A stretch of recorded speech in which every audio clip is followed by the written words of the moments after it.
हाँ तो नमस्कार साथियों, welcome to our channel vision classes by Raju sir. आइए हम लोग आज क्लास 12th के होम साइंस को देखते हैं, जिसमें पहला चैप्टर है शरीर क्रिया विज्ञान। तो आज हम इसी को पढ़ेंगे। तो क्लास की शुरुआत यहीं से होती है। तो सबसे पहला हमारा जो टॉपिक होता है उसका नाम है ग्रंथि। क्या नाम है? ग्रंथि। चलिए हम समझते हैं ग्रंथि किसको कहते हैं।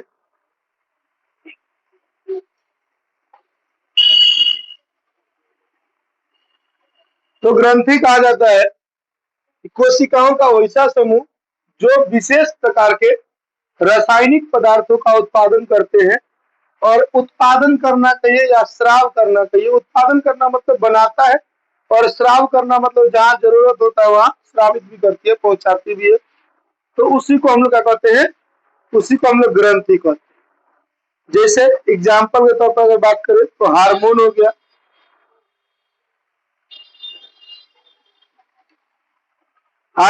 एंजाइम हो गया, लार हो गया, पसीना इत्यादि, ये सारी की सारी ग्रंथियां कहलाती है। ठीक है। यदि आपसे पूछ दिया जाए कि ग्रंथि से आप क्या समझते हैं, क्या कहेंगे? कोशिकाओं का वैसा समूह जो क्या करता हो, तो एक विशेष प्रकार का रासायनिक पदार्थ का उत्पादन भी करता हो, साथ ही साथ स्राव भी करता हो, उसी को हम लोग क्या कहते हैं? ग्रंथि कहते हैं। अब आइए बाबू, ग्रंथि कितने प्रकार के होते हैं इनके बारे में जानते हैं। ग्रंथि मूलतः बाबू 3 प्रकार के। कितने प्रकार के? 3। तो होता है अंतःस्रावी ग्रंथि, दूसरा बाह्यस्रावी ग्रंथि और तीसरा मिश्रित ग्रंथि होती है। आज हम आइए अंतःस्रावी ग्रंथि को सबसे पहले जानते हैं।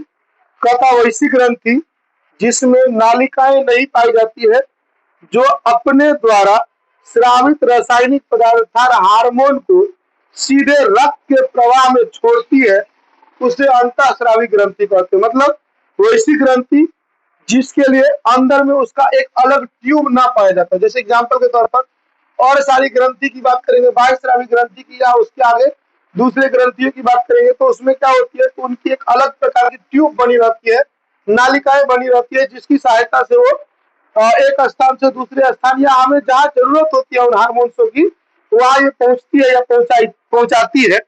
लेकिन जो अंतःस्रावी ग्रंथि होती है वो, उनकी कोई अपनी नलिका नहीं होती है। वो सीधे सीधे तो केमिकल्स को छोड़ते हैं, और वो केमिकल सीधे सीधे कहाँ जाके मिल जाते हैं? रक्त में जाकर मिलते हैं। कहाँ मिलते हैं वो? रक्त में। और रक्त में जाने के बाद क्या करते हैं? तो जो इनका काम होता है या जिनकी या जहां इनकी जरूरत होती है, उन जरूरतों को पूरा करती है। अंतःस्रावी ग्रंथि मूलतः जो है 7 प्रकार की होती है, जिसमें पहला पीयूष ग्रंथि, दूसरा पीनियल ग्रंथि, थायराइड ग्रंथि, पाराथायराइड ग्रंथि, थाइमस ग्रंथि और अधिवृक्क ग्रंथि होती है। कितना हुआ? 2 4 6 ही हुआ, 7 होते हैं। ठीक है। खैर आगे हम लोग चलेंगे तो अपने आप हमें पता चल जाएगा। आगे आते हो, आगे बाह्यस्रावी ग्रंथि को समझते हैं। बाह्यस्रावी ग्रंथि किसको कहते हैं? तो वैसी ग्रंथियां जिनके पास अपनी खुद की नालिकाएं होती है, और जो अपने स्राव एंजाइम को नलिकाओं के जरिए शरीर में अपने जो लक्षित स्थान होते हैं, मतलब जिस स्थान पर उनकी एकदम पूरी परफेक्शन के साथ जरूरत होती है, उन स्थान पर ये सीधे सीधे पहुंचा देती है। उसी को हम लोग क्या कहते हैं? बाह्यस्रावी ग्रंथि कहते हैं। जैसे एग्जाम्पल के तौर पर यकृत हो गया, तेल ग्रंथि हो गया, लाल ग्रंथि हो गया इत्यादि। मतलब ये समझिए बाबू, हमने क्या समझा? अंतःस्रावी ग्रंथि में वैसी ग्रंथियां जिनकी अपनी नलिकाएं नहीं होती है, और जहां इनकी जरूरत होती है ये अपने आप नहीं जाकर के किसमें? रक्त में मिल जाती है, और रक्त की सहायता से वो जिस स्थान पर पहुंचना होता है उस स्थान पर पहुंचती है। जैसे एग्जाम्पल के तौर पर हमने कितना पता हुआ था? पीयूष ग्रंथि, पीलो ग्रंथि, थायराइड ग्रंथि, पाराथायराइड ग्रंथि, साथ ही साथ में थाइमस ग्रंथि और अधिवृक्क ग्रंथि, ये सारे की सारे कौन सी ग्रंथियां है बाबू? ये सारी के सारी अंतःस्रावी ग्रंथियां। और ये बाह्यस्रावी ग्रंथि की बात करते हैं बाबू, तो वैसी ग्रंथियां जिनकी अपनी खुद की क्या हो? नलिकाएं। साथ ही साथ में वो जहां भी उनकी जरूरत होता है लक्षित स्थान पर ये खुद ब खुद पहुंच जाती है या पहुंचाती है, तो समझ रहे हो उसी को हम क्या कहेंगे? बाह्यस्रावी ग्रंथि। जैसे हो गया यकृत, तेल ग्रंथि, लाल ग्रंथि इत्यादि। और ये मिश्रित ग्रंथि किसको कहते हैं? तो मिश्रित ग्रंथि वे ग्रंथियां होती है जो अंतःस्रावी ग्रंथि और बाह्यस्रावी ग्रंथि दोनों ही ग्रंथियों के गुण जिनमें पाए जाते हैं, अर्थात जो हार्मोन और एंजाइम दोनों का स्राव कर देते हो, तो उसी को हम लोग क्या कहते हैं बाबू, तो उसे ही मिश्रित ग्रंथि कहते हैं। याद रखिएगा बाबू, अंतःस्रावी ग्रंथि में केवल और केवल क्या जाते हैं, तो केवल और केवल हार्मोन स्रावित होते हैं। क्या स्रावित होते हैं बाबू? हार्मोन। लेकिन वही अगर बाह्य स्रावी ग्रंथि की बात करते हैं तो इसमें केवल एंजाइम स्रावित होते हैं। क्या स्रावित होते हैं? एंजाइम।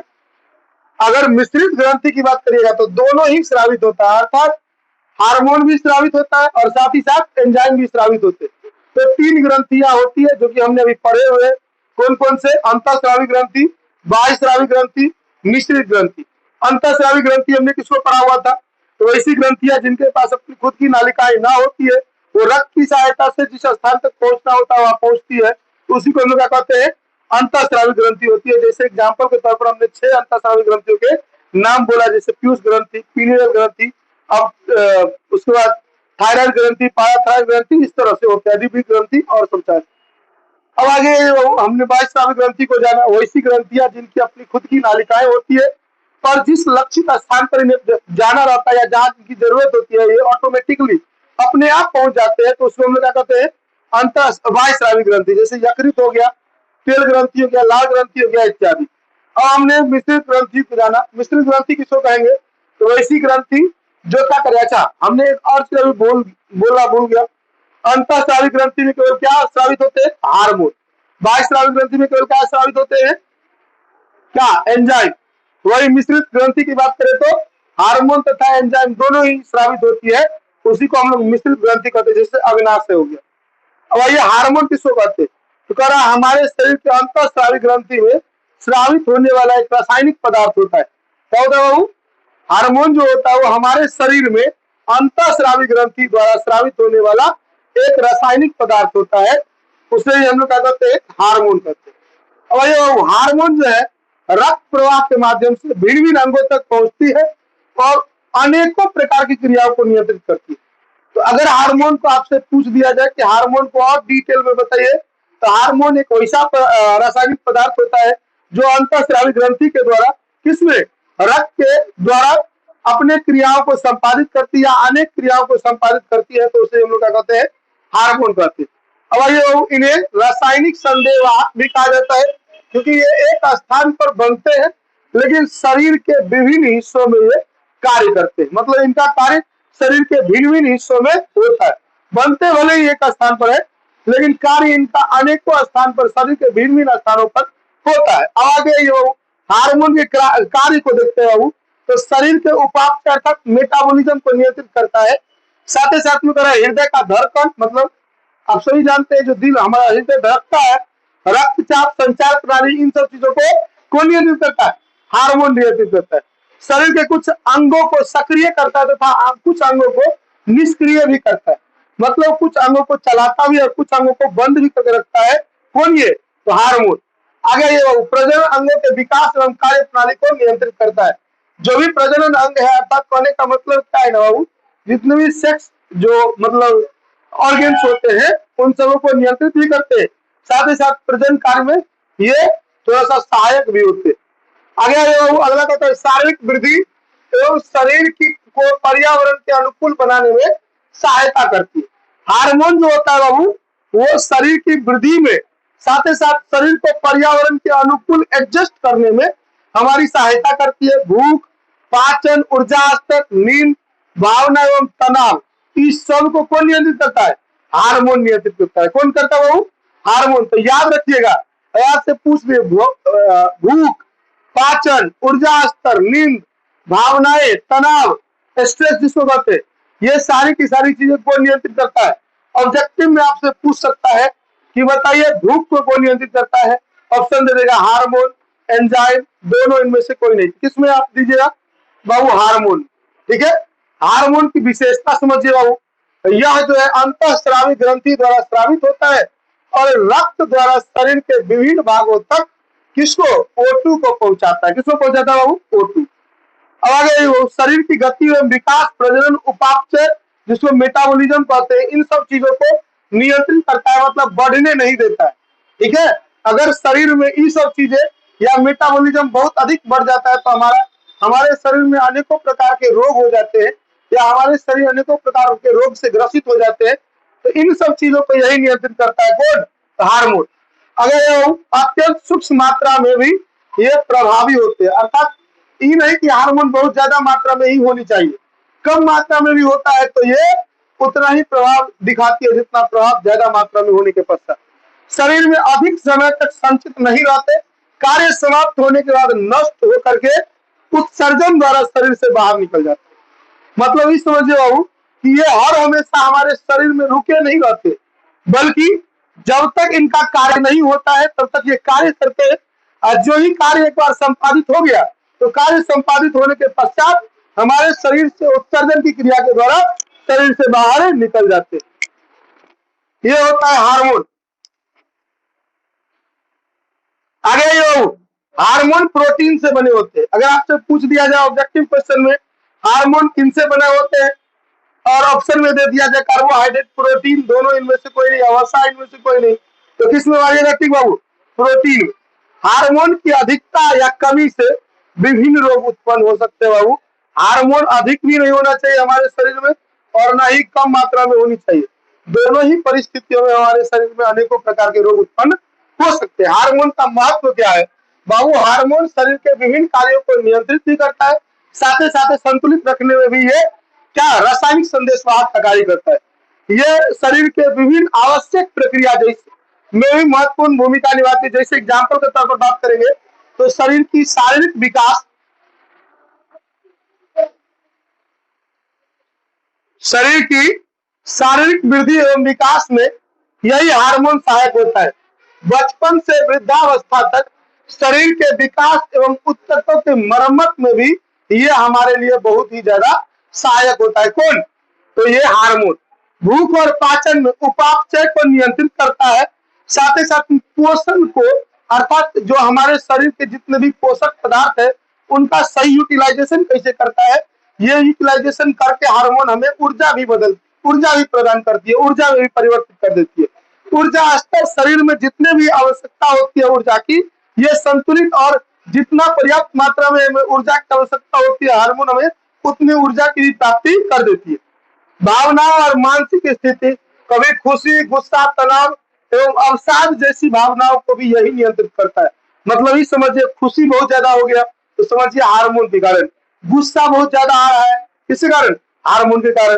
तनाव बहुत ज्यादा फील कर रहे हैं किसके कारण? हार्मोन के कारण। अवसाद बहुत ज्यादा, मान लीजिए मन में स्ट्रेस बहुत ज्यादा हो रहा है, ये सारी की सारी चीजें कौन नियंत्रित करता है? हार्मोन नियंत्रित करता है।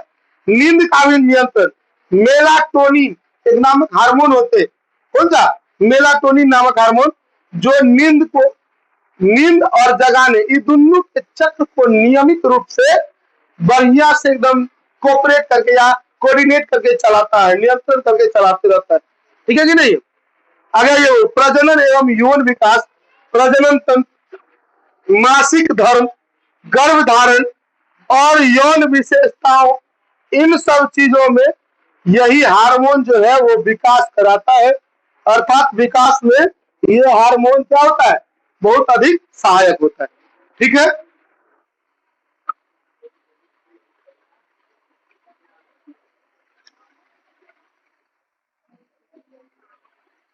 तो ये हो गया हार्मोन की महत्व हमारे शरीर में। साथ ही साथ में हार्मोन की कमी और अधिकता से कई रोग उत्पन्न हो सकते हैं। जैसे एग्जाम्पल के तौर पर मधुमेह, जिसको हम लोग अंग्रेजी में डायबिटीज कहते हैं, गांव घर की भाषा में चिनिया बीमारी कहते हैं। ये जो बीमारी होती है किसके कमी से होती है? वो इंसुलिन नामक हार्मोन की कमी से। किसी कमी से? इंसुलिन नामक हार्मोन की कमी से। तो यहाँ से वो ऑब्जेक्टिव आपका बन सकता है, इंसुलिन की कमी से कौन सा रोग होता है बाबू? तो मधुमेह नामक रोग होता है, जिसको डायबिटीज भी कहते हैं। अगला थायराइड विकार की शुरुआत है बाबू, तो थायरोक्सिन हार्मोन की कमी से थायराइड विकार भी उत्पन्न हो जाता है। जैसे ई वाला जो देखिएगा यहाँ देखो, जिसको हम लोग घेगा टाइप का रोग कहते हैं। आगे मोटापा, हार्मोनल असंतुलन की वजह से मोटापा आता है। मतलब हार्मोन ज्यादा मात्रा में अगर आपके शरीर में स्राव होना शुरू हो जाता है तो उस परिस्थिति में आपके शरीर में मोटापा जैसे चीजें उत्पन्न होने लगती है। अवसाद, जिसको हम लोग डिप्रेशन कहते हैं। ठीक है ना? आप लोग सुने होइएगा बहुत आदमी के मुंह से कि हम डिप्रेशन में जा रहे हैं। एक वीडियो में हम देखे हुए थे, एगो लड़का जो था ना, वो दादी को कहता है, दादी हम डिप्रेशन में जा रहा छी। तो बुढ़िया करे जो बुआ ठीक से जाइए, फिर घुर चल। तो कहीं ना कहीं डिप्रेशन मतलब होता है आप किसी एक चीज के बारे में ही बार बार थिंकिंग करते हो, आपका ब्रेन पूरा पूरी जीरो हो जाता हो, तो समझ जाइए वो डिप्रेशन है। ठीक है, आजकल 100 में से 99 आदमी को तो डिप्रेशन में है कि नहीं है। खैर चलिए, यहाँ ध्यान दीजिए, डिप्रेशन जो होता है सेरोटोनिन और डोपामिन नामक हार्मोन, दो हार्मोन होता है। कौन कौन सा है वो? सेरोटोनिन और साथ ही साथ डोपामिन। डोपामिन ये दोनों हार्मोन के असंतुलन की वजह से ये चीजें होती है। अब हार्मोन संतुलन बनाए रखने के उपाय क्या क्या है? हार्मोन कैसे हमारे शरीर में संतुलित मात्रा में रहेगा? तो सबसे पहला नंबर, संतुलित आहार खाइए, अर्थात प्रोटीन, फाइबर एवं स्वस्थ वसा से भरपूर जो हमारा भोजन होता है उन भोजन को ग्रहण करिए। अरे वो पिछला वाला को सुनो तो फिजिक्स, अगर ना याद होगा बुखार ना दांती लगा दिए तो दोनों को बाबू कह देना, तो तीनों को सुनो, ई लड़की को, वो लड़की को, वो लड़की को। तेरा सुख कान है, तेरा सुख मांग रहा है।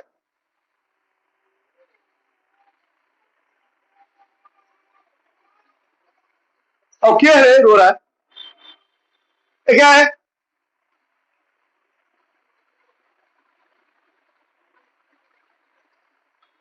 चलिए दूसरा नंबर, इनको नियंत्रित, हार्मोन को नियंत्रित कैसे रख सकते हैं? सबसे पहला संतुलित आहार के द्वारा। किसके द्वारा हो? संतुलित आहार के द्वारा। जब आप भोजन ग्रहण करते हैं तो प्रोटीन भोजन में होनी चाहिए, फाइबर होनी चाहिए, साथ ही साथ उतना ही फैट चाहिए जितना आपके शरीर को जरूरत है।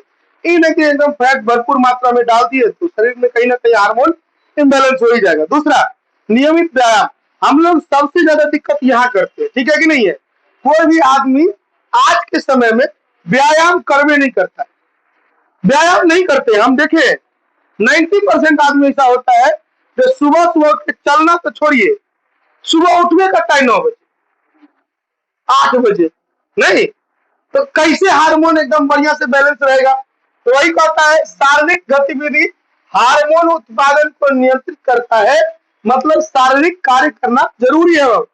शारीरिक कार्य यदि हम और आप नहीं करते हैं तो हमारा जो हार्मोन है वो, इसका उत्पादन असंतुलित होना शुरू हो जाएगा। असंतुलित होना मतलब या तो बहुत ज्यादा होना शुरू हो जाएगा, यानी तो बहुत कम होना शुरू हो जाएगा, जो कि दोनों के दोनों हमारे लिए बहुत ही ज्यादा खतरनाक है। आगे तनाव प्रबंधन, मतलब स्ट्रेस जो होता है, ध्यान, योग और पर्याप्त नींद लेने से ये सारी चीजें खत्म हो जाती है। अर्थात स्ट्रेस जो किसी को होता है, स्ट्रेस को खत्म करने का बस यही सब चीज है, ध्यान करना। ध्यान करना मतलब जिसको मेडिटेशन कहते हैं, ठीक है? योग करना, योग मतलब समझते हैं ना क्या, किसको कहते हैं योग? हाँ, योग का अंग्रेजी भी योग ही होता है नहीं, इसका योगा क्या कहते हैं? योगा, ठीक है? और साथ ही साथ पर्याप्त नींद लीजिए आप। पर्याप्त नींद मतलब यह नहीं कि भर दिन सोते। पर्याप्त नींद मतलब हमारे शरीर को जितने नींद की आवश्यकता होती है उतना, जैसे 2-4-5 घंटे नींद की आवश्यकता, 5 घंटे नींद की जरूरत है हमारे शरीर के लिए, उतना नींद जरूरी है तो उतना लीजिए। अभी ना कि भर दिन अंग्रेजे रहेंगे तो नींदे पूरा पूरी हो रहा है, तो वो भी गलत है। अगर पर्याप्त जल का सेवन करिए।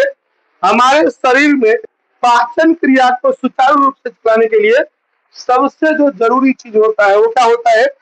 पर्याप्त मात्रा में जल। हमारे शरीर में यदि पर्याप्त मात्रा में जल नहीं होता है तो कहीं ना कहीं ये चीजें जो है वो इम्बैलेंस हो ही जाएंगी। अब आइए, वो अंतःस्रावी ग्रंथि 8 प्रकार के होते हैं, हमने 7 ही प्रकार के बोले हुए थे। कितने प्रकार के होते हैं बाबू? 8 प्रकार। सबसे पहला क्या होता है? पीयूष ग्रंथि, दूसरा पीनियल ग्रंथि, तीसरा अवटु ग्रंथि, तीसरा परवटु ग्रंथि, थाइमस ग्रंथि, अधिवृक्क ग्रंथि, अग्नाशय और जनन ग्रंथि, ठीक है कि नहीं है? ये सारी की सारी 8 प्रकार की अंतःस्रावी ग्रंथियां होती है। इनके बारे में हम जो है सो कल से पढ़ेंगे, ठीक है? वैसे सबसे पहला जो होता है हमारा पीयूष ग्रंथि होता है, जो हाइपोथैलेमस के ठीक निचले वाले भाग, ब्रेन के, ये जो ब्रेन होता है ना, इसके हाइपोथैलेमस के ठीक निश्चाप। खैर हम ये चीजें दूसरे दिन पढ़ेंगे, आज बस यही पुराने देते हैं, ठीक है। मिलेंगे नेक्स्ट क्लास में, तब तक के लिए आप लोगों से अलविदा कहेंगे। नहीं, आज गला क्यों बजा हुआ लगा?